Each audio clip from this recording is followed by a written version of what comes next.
Hello everyone. Last class में हमने बात की थी अबाउट 5 किंगडम। उसके बाद में फिर हमने जितने भी किंगडम थे उन सभी के बेसिक फीचर देखे थे। और आज का जो हमें वीडियो स्टार्ट करना that is from first kingdom, that is Monera kingdom. Monera kingdom को अब हमें फुल डिटेल के साथ में डील करना है, ठीक है। Monera kingdom given by the Copeland in 1930, ठीक है। 1930 में जो ये किंगडम था, फोर्थ किंगडम मोनेरा किंगडम, जिसको स्टार्टिंग में माइकोटा भी बोला गया था, that was given by the Copeland, ठीक है। इसमें हमने उनको रखा था जो यूनिसेलुलर और प्रोकैरियोटिक सेल्स के थे या फिर प्रोकैरियोटिक नेचर के थे, हमने उनको यहाँ पर रखा था। अब जो ऑर्गेनिज्म, जो भी मेंबर मोनेरा किंगडम से रिलेट करते हैं, इसके अंदर रखे गए हैं, उनके क्या क्या करेक्टर होंगे, क्या क्या फीचर होंगे, वो हमें यहाँ पे वन बाय वन एक एक करके डील करना है, ठीक है।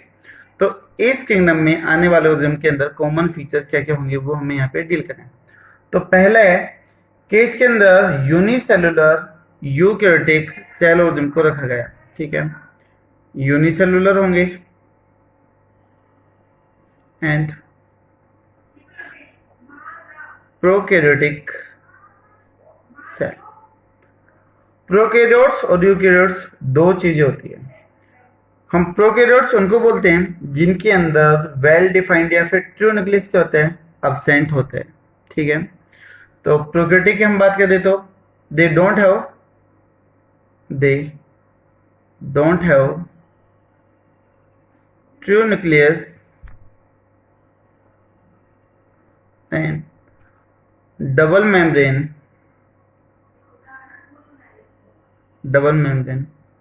Bound organelles. वो इधर की होंगी सारी की सारी एब्सेंट होगी। हमने यहाँ पर बोला कि उसके अंदर ट्रू न्यूक्लियस नहीं होगा। ट्रू न्यूक्लियस क्या होता है पहले वो देख लेते हैं एक बार कि ट्रू न्यूक्लियस है क्या। देखिए, सबसे पहले हम यहाँ पर देख लेते हैं ट्रू न्यूक्लियस हम किसको बोलते हैं। ये मान लो कोई भी एक न्यूक्लियस है, उसको कवर करने वाली मेम्ब्रेन कौन सी हो गई, दैट इज न्यूक्लियर मेम्ब्रेन। तो this one is the nuclear membrane. Nuclear membrane के अंदर एक डार्क स्ट्रक्चर दिखाई देती है, that is known as the nucleolus. Nucleolus होगा।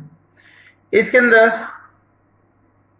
जेली लाइक सब्सटेंस होगा न्यूक्लियस के अंदर, that is known as the nucleoplasm. क्या बोलेंगे इसको, न्यूक्लियोप्लाज्म बोलेंगे, ठीक है। और फिर इसके बाद में आ जाएगा इसका जेनेटिक मटेरियल, यानी कि डीएनए वगैरह आ जाए। This one is the genetic material, ठीक है। This one is genetic material. अगर हम एक ट्रू न्यूक्लियस की बात करें, यूकैरियोटिक सेल की न्यूक्लियस की बात करें, तो उसके अंदर न्यूक्लियर मेम्ब्रेन भी होगा, न्यूक्लियोप्लाज्म भी होगा, जेनेटिक मेटेरियल डीएनए भी होगा। जेनेटिक मेटेरियल का मतलब इधर क्या है, डीएनए, और साथ में इधर क्या होगा, न्यूक्लियोलस भी होगा। ये सारी की सारी चीजें इसके अंदर प्रेजेंट होगी, चारों की चारों चीजें प्रेजेंट होगी। बट अगर हम बात कर लें प्रोकैरियोटिक सेल के न्यूक्लियस की या फिर प्रोकैरियोटिक सेल्स की, तो प्रोकैरियोटिक सेल्स के अंदर या फिर उसके न्यूक्लियस में ना तो न्यूक्लियर मेम्ब्रेन होगी, न्यूक्लियर मेम्ब्रेन भी क्या है, एब्सेंट है। न्यूक्लियोप्लाज्म वो भी नहीं होगा, न्यूक्लियोलस ये भी नहीं होगा। तो सिर्फ और सिर्फ क्या मिलेगा, जेनेटिक मैटर मिलेगा। सो ओनली जेनेटिक मटेरियल यानी कि डीएनए इज प्रेजेंट। सिर्फ और सिर्फ क्या मिलेगा, डीएनए ही मिलेगा और कुछ नहीं मिलेगा। तो ऐसा जेनेटिक मटेरियल प्रेजेंट होगा किसमें, प्रोकैरियोटिक सेल्स के अंदर प्रेजेंट होगा, ठीक है। तो उसका जो जेनेटिक मटेरियल है, जेनेटिक मटेरियल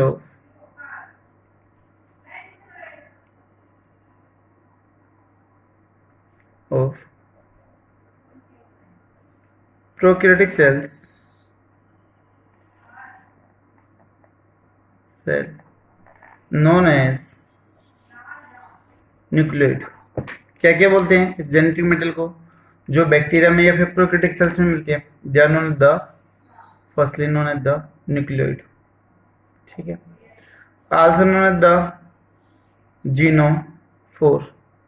ये छोटी छोटी टर्म्स कंपटीशन एग्जाम के लिए बहुत जरूरी है, काफी बात पूछी गई है। इंसिपिएंट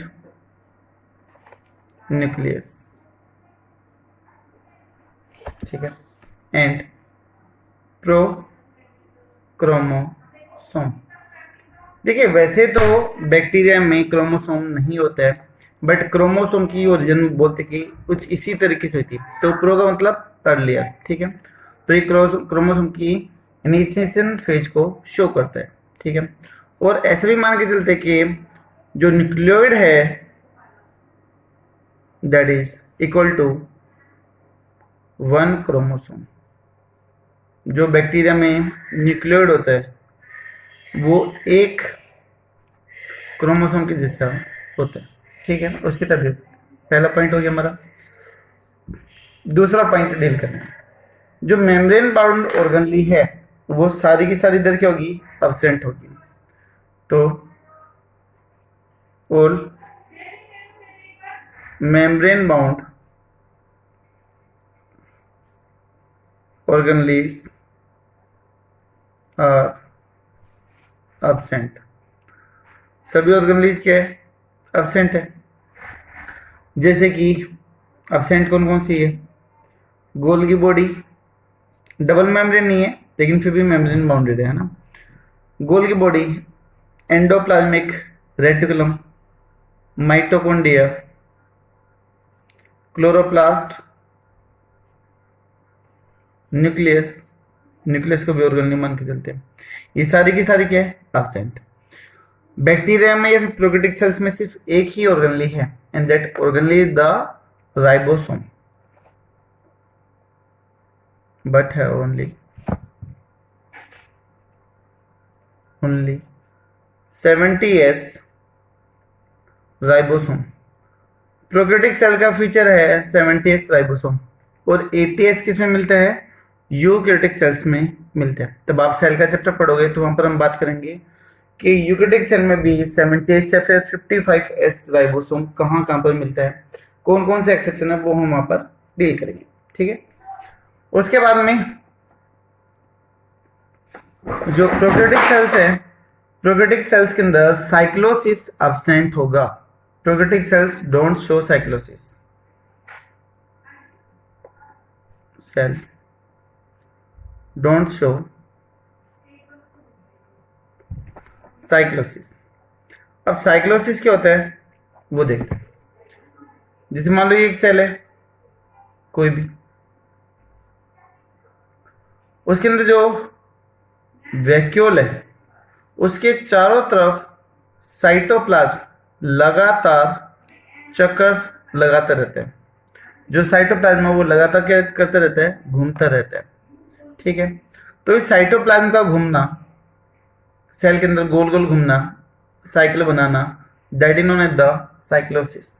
तो साइक्लोसिस प्रोकैरियोटिक सेल्स में, मोनेरा में क्या होगी? एब्सेंट होगी। तो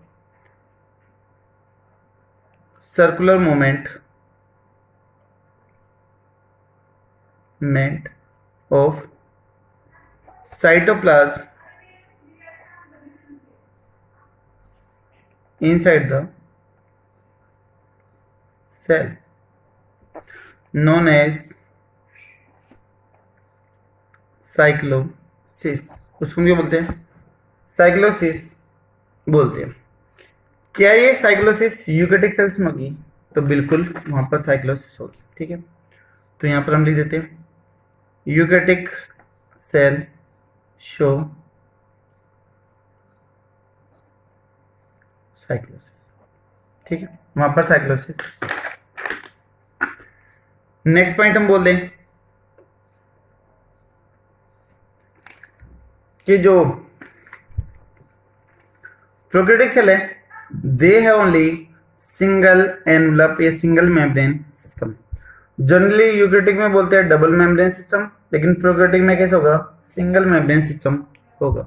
ठीक है, तो हैव सिंगल एनवलप सिस्टम। देखिए इसमें सिर्फ क्या होती है, ओनली सेल मेम्ब्रेन होती है, ओनली सेल मेम्ब्रेन होती है। बट अगर हम यूकेरियोटिक की बात कर दे, जो यूकेरियोटिक सेल अगर हम उसकी बात कर दे तो उसमें कैसे होता है, बाहर की तरफ क्या होगी, सेल मेम्ब्रेन, एक एक एनवलप हो गया, एक कवरिंग हो गई। दूसरी क्या होगी, ऑर्गेनलेस ऑर्गेनलेस मेम्ब्रेन। तो कितने एनवलप हो गए, दो, तो वो कहलाता है आपका डबल एनवलप सिस्टम। बट यहाँ पर ऑर्गेनली तो होगी नहीं, जो राइबोसोम है उसके ऊपर भी ऑर्गेनली नहीं है, तो इसलिए प्रोकैरियोटिक सेल्स के अंदर सिर्फ कौन सा सिस्टम होगा, they have only the single envelope system. ठीक है, अगर लिखना चाहते हो लिख सकते हो, due to absence of organelles membrane. जो ऑर्गेनली की मेम्ब्रेन है वो इधर क्या है, एब्सेंट है। ठीक है, नेक्स्ट वन, क्या बैक्टीरिया में सेल वॉल होगी, तो हम बोल देंगे कि जी सेल वॉल होगी। क्या सेलुलोज की बनी होगी, तो आंसर आएगा नहीं, सेलुलोज की नहीं बनेगी। तो फिर किसकी बनी रहेगी, लास्ट वीडियो में हमने बात की थी मेडअप ऑफ द पेप्टाइडोग्लाइकन। क्या सभी मेंबर्स में सेल वॉल होगी, तो आंसर आएगा नहीं। इसी का हमने एक मेंबर डील किया था, that is the mycoplasm, that is the cell wall less bacteria, जिसके अंदर सेल वॉल नहीं होती। ठीक है, तो सेल वॉल में बी प्रेजेंट, अगर प्रेजेंट है तो किसकी बनी होगी बताइए, अभी बोला था दैट इज पेप्टाइडोग्लाइकन।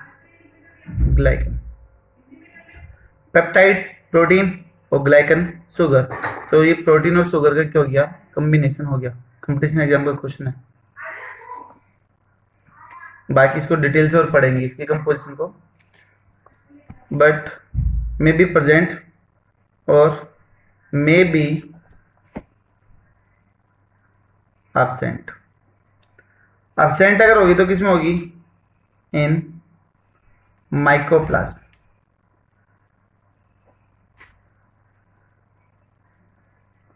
माइकोप्लाज्मा में क्या होगी, वो एब्सेंट होगी। ठीक है, 6th पॉइंट, अगर हम न्यूट्रिशन की बात करें, नरिशमेंट की बात करें, तो हमने लास्ट वीडियो में तब कंपेयर किया था पांचों किंगडम को, तो वहां पर हमने बोला था कि जो मोनेरा किंगडम में that have the both autotrophic and the heterotrophic mode of nutrition, और उसमें से जो मोस्ट कॉमनली है, जो ज्यादातर मिलता है, that is the heterotrophic nutrition.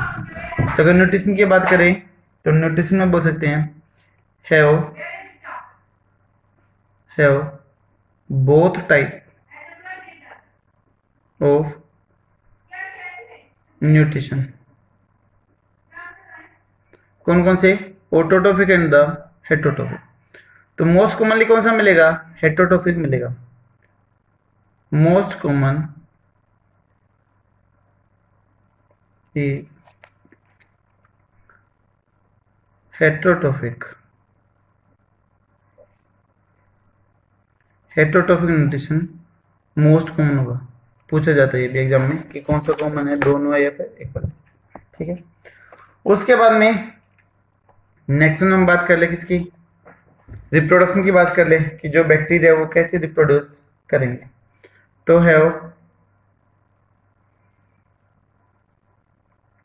Monera kingdom organism mainly show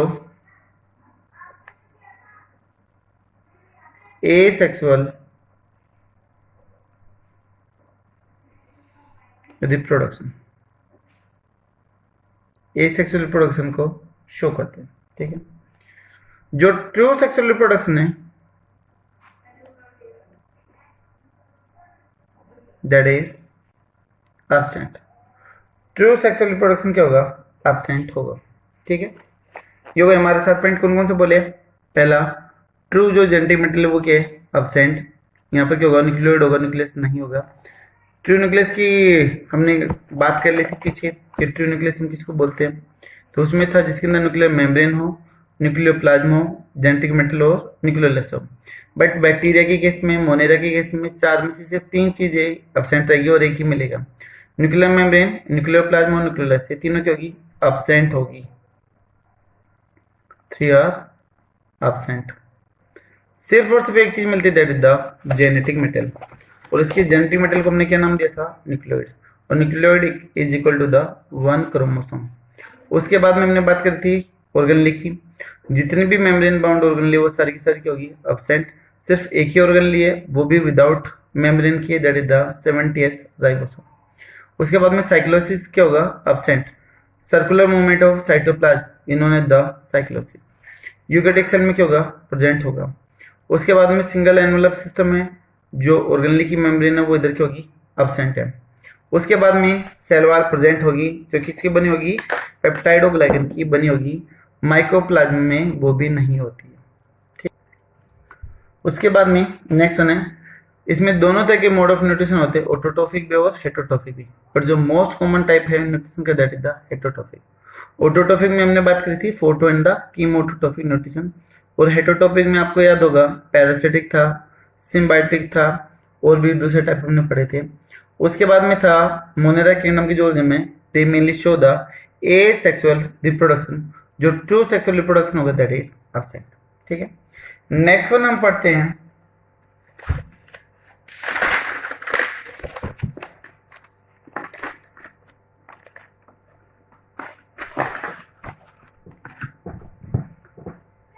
जो मोनेरा किंगडम के जो ऑर्गन है, they are structurally simple in nature, but उनका जो बिहेवियर है वो कैसा है, काफी ज्यादा कॉम्प्लेक्स है।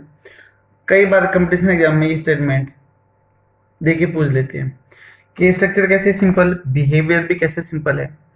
फिर दूसरा ऑप्शन बना देते कि स्ट्रक्चर कैसी है, कॉम्प्लेक्स, बिहेवियर कैसे है, सिंपल। तीसरा बना देते कि स्ट्रक्चर कैसी है, सिंपल, और बिहेवियर कैसे है, कॉम्प्लेक्स। और चौथा दे देते नन ऑफ दिस, ठीक है। तो इस तरीके से पूछ लेते हैं, तो आपका आंसर हो जाएगा थर्ड वन, कि जो स्ट्रक्चर है वो कैसी है, सिंपल, लेकिन उसका जो बिहेवियर है वो कैसा है, कॉम्प्लेक्स।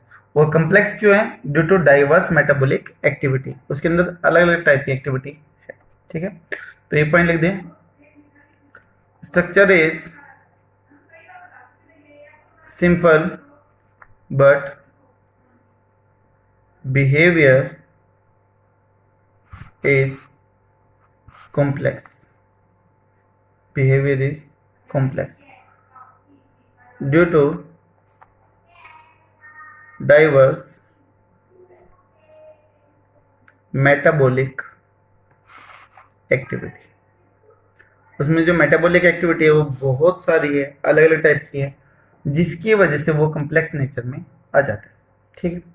उसके बाद में जो मोनेरा किंगडम का जो मेंबर हैं उनमें कौन कौन सी चीजें आएंगे हम यहाँ पर देख लेते हैं। तो मेंबर्स ऑफ मोनेरा किंगडम, हमने लास्ट वीडियो में भी बात करी थी। इसका जो सबसे मेन मेंबर है दैट इज बैक्टीरिया, ठीक है। Mycoplasm, cell wall less bacteria, blue green algae, cyanobacteria, ठीक है। एक्टिनोमाइसिस वो भी है, रिकेटोमाइसिस वो भी इसमें जाएंगे, अलग अलग टाइप है, वो हम आगे बाद में पढ़ते हुए चलेंगे, ठीक है। अभी बात कर लेते हैं हम शेप्स ऑफ बैक्टीरिया की, ठीक है। कि जो कौन नाम के साइंटिस्ट थे उन्होंने बैक्टीरिया को 4 टाइप्स में डिवाइड किया on the basis of their form of their shape. तो शेप्स ऑफ बैक्टीरिया किसने दिया था, बाय कौन नाम के साइंटिस्ट ने दिया, और कितनी फॉर्म बनाई थी, 4 फॉर्म बनाई थी, 4 फॉर्म बताई कि 4 होती है। 4 फॉर्म कौन कौन सी थी, फर्स्ट वन इज द, इधर देख लेते हैं, कोकस। कोकस का मीन होता है राउंड या फिर स्फेरिकल। दूसरा दैट इज बैसिलस, जो रोड शेप होगा। तीसरा है स्पाइरल, जो स्प्रिंग के जैसे होगा, हेलिकल होगा। और लास्ट वन है दैट इज विब्रियो। ये 4 शेप होते हैं, इनको हमें देखना है। तो जो कोकस है वो कैसे है द स्फेरिकल शेप। बैसिलस कैसे है, रोड शेप है। स्पाइरल कैसे है, हेलिकल बोल दो, या फिर आप इसको ट्विस्टिंग बोल दो, ट्विस्ट करना, मोड़ना किसी भी चीज को, तो ट्विस्टिंग है। और जो विब्रियो है दैट इज कोमा शेप। बहुत बार कंपटीशन में हम पूछते थे कि which one bacteria have the coma shape, जैसे आप इंग्लिश में पंचुएशन यूज करते हो ना, कोमा, उसके जैसे शेप होते हैं, वो भी पढ़े। तो सबसे पहले कोकस के टाइप पढ़ लेते हैं। अगर एक बैक्टीरिया गोल है तो उसके लिए हम टर्म यूज करेंगे दैट इज मोनोकोकस, ठीक है। अगर 2 बैक्टीरिया गोल हो गए, जुड़े हुए हैं, तो क्या बोलेंगे, डिप्लोकोकस, ठीक है। अगर मान लो काफी सारे बैक्टीरिया एक साथ जुड़े हुए हैं, एक चेन बना रहे हैं, स्टेट है, तो that is known as the streptococcus. अगर मान लो काफी सारे हैं, इरेगुलर तरीके से अरेंज हो रहे हैं, तो उसको हम बोल देंगे स्टेफाइलोकोकस, स्टेफाइलोकोकस। अगर वो सारे के सारे बैक्टीरिया मिल जाएं, कोकस बैक्टीरिया, और मिलके एक राउंड 3D बॉल की जैसे फॉर्मेशन कर दें, जैसे क्रिकेट की बॉल होती है अपने गोल जैसे बॉलिंग करते हैं, अगर उसके जैसी हो, वो बॉल के जैसे अपीयरेंस दे, तो that condition known as the sarcina condition. क्या बोलते हैं उसको, सार्किना कंडीशन बोलते हैं। तो ये वही टाइप्स ऑफ कोकस बैक्टीरिया, अगर वो गोल है तो कौन कौन से अरेंजमेंट बना सकते हैं। इसी तरीके से अगर मान लो रोड शेप है, एक रोड शेप है, तो उसके लिए हम वर्ड यूज करेंगे, एक के लिए वर्ड यूज होता है दैट इज मोनो, और पीछे क्या लगाना है, बैसिलस, तो जाएगा मोनो बैसिलस। अगर 2 बैक्टीरिया रोड शेप है तो क्या जाएगा बताइए, डिप्लो बैसिलस। अगर चेन में अरेंज हो रहे हो तो बताइए दैट इज स्ट्रेप्टोकोकस। क्या इरेगुलर मास बना सकते कोई रोड शेप स्ट्रक्चर, नहीं बना सकती, बट एक दूसरे के ऊपर प्लेट लाइक मैनर में, रैक लाइक मैनर में, स्टैक लाइक मैनर में अरेंज हो सकती है। तो these are known as the pleated type.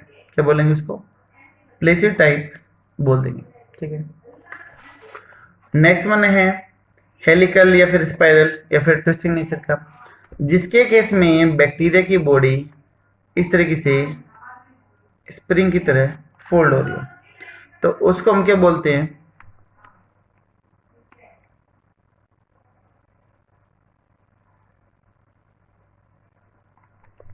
और एक एंड पे क्या हो जाएंगे, काफी सारे फ्लैजला हो जाएंगे, ठीक है, जो इसको मूवमेंट करने में हेल्प कर देंगे। एग्जाम्पल यहां पर हम पढ़ लेंगे that is spirillum. Last one हमारा दैट इज कोमा शेप, जो इंग्लिश के पंचुएशन कोमा के जैसे दिखाई दे, कोमा के जैसे हो गया। एक एंड पे काफी सारे क्या मिलेंगे, फ्लैजला मिलेंगे, जिसको मूवमेंट करवाने में हेल्प करेंगे। फॉर एग्जाम्पल विब्रियो कोलेरी, ठीक है, विब्रियो कोलेरी जो आपको हैजा करने के लिए, वोमेटोसिस लगाने के लिए रिस्पॉन्सिबल है, that bacteria is the vibrio cholerae. Vibrio word आया इसके कोमा शेप की वजह से आया, ठीक है। कुछ बैक्टीरिया में फ्लैजला हो भी सकता है, कुछ में फ्लैजला नहीं भी हो सकता है। फ्लैजला एक भी हो सकता है और एक से ज्यादा भी हो सकते हैं, तभी फ्लैजला के टाइप पे बैक्टीरिया देख लेते हैं, ठीक है। तो arrangement of flagella on bacteria, bacteria पे फ्लैजला किस किस तरीके से अरेंज हो सकते हैं, कौन कौन सी कंडीशन बनेगी, वो हम देख लेते हैं। अगर फ्लैजला है तो बोलेंगे ट्राइकस, अगर नहीं है तो क्या बोल देंगे, ए ट्राइकस बोल देंगे। तो जो ट्राइकस वर्ड यूज हो रहा है वो किसके लिए यूज हो रहा है, फ्लैजला के लिए यूज होने लग रहा है, ठीक है। अगर फ्लैजला प्रेजेंट है तो क्या बोलेंगे? ट्राइकस। अगर नहीं है तो क्या बोलेंगे? ए ट्राइकस बोल देंगे। ठीक है, तो ए ट्राइकस के केस में फ्लैजला क्या है? अब्सेंट। फ्लैजला इज अब्सेंट, तो उसको बोल दिया ए। ए का मतलब अब्सेंट, और ट्राइकस वर्ड आया किसके लिए? फ्लैजला के लिए आया। तो ट्राइकस किसके लिए? For flagella. फ्लैजला के लिए यूज हो रहा है। अभी किस किस तरीके से अरेंज हो सकते हैं वो देखते हैं। देखो, अगर ये एक बैक्टीरिया, ठीक है, बैसिलस है, वो फ्लैजला अगर एक तरफ है, ये एक फोल्डिंग, एक लाइन, एक फ्लैजला को रिप्रेजेंट करती है। अगर फ्लैजला एक तरफ है तो हम बोल देंगे उसको क्या? मोनोट्राइकस बोल देंगे। क्या बोल देंगे? मोनोट्राइकस। अगर दोनों तरफ अगर एक एक फ्लैजला है तो क्या बोल देंगे? एम्फी। एम्फी का मतलब बोथ, एम्फी ट्राइकस आ गया। अगर फ्लैजला एक ही तरफ बहुत सारे हैं तो that is known the cephalotrichous. Cephalo brain के लिए वर्ड यूज होता है, एक तरफ ही है तो इसलिए सिफेलो वर्ड यूज किया।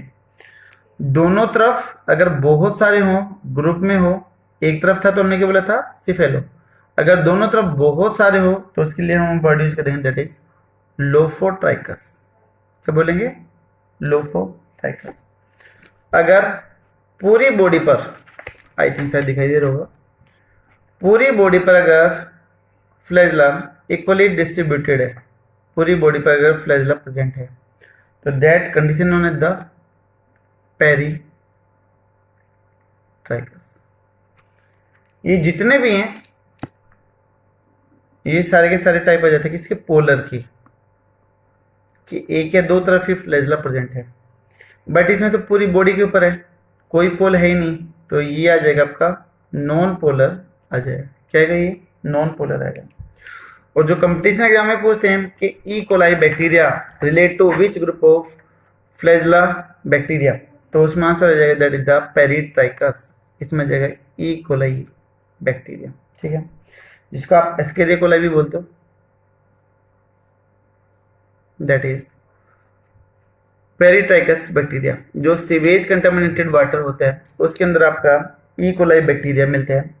तब हमारे पोर्टेबल पानी के साथ में, पीने वाले पानी के साथ में सीवेज वाटर की इंटरचेंजेस हो जाती है, तो वहां पर सैंपलिंग करने पर ई कोलाई बैक्टीरिया के नंबर बहुत ज़्यादा हाई मिलते हैं, जो डिजेंट्री करवाने के लिए, फिर गैस्ट्रिक प्रॉब्लम करवाने के लिए रेस्पॉन्सिबल होती है। ठीक है, तो मोस्ट स्टडीड